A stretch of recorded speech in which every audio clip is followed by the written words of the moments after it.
वालेकुम फ्रेंड्स, मैं हूँ याह्या खान और आप देख रहे हैं voice of Yahya official YouTube channel. तो गाइस, कैसे हैं आप सभी लोग? उम्मीद करता हूँ आप सभी लोग खैरियत से होंगे, ठीक ठाक होंगे। अल्हम्दुलिल्लाह, अल्लाह ताला के फजल करम से और आप सबकी दुआओं से मैं भी ठीक हूँ। आप लोगों की खिदमत में हाजिर होता हूँ एक न्यू हदीस के साथ। चलते हैं अपनी हदीस की तरफ।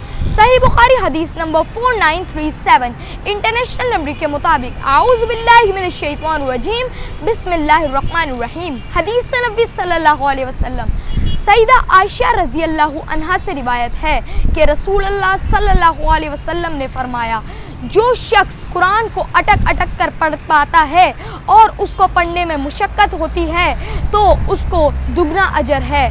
तो गाइस, इस वीडियो को ज़्यादा से ज़्यादा लाइक करें, शेयर करें और मेरे चैनल पे जो न्यू है चैनल को सब्सक्राइब करके बेल आइकन को प्रेस कर दें ताकि मेरी जो आने वाली वीडियो का नोटिफिकेशन है वो आपको मिल सके। मिलता हूँ अगली वीडियो में, जब तक के लिए मुझे इजाज़त दीजिए। अपना बहुत सारा ख्याल रखिएगा और मुझे भी दुआ में याद रखिएगा।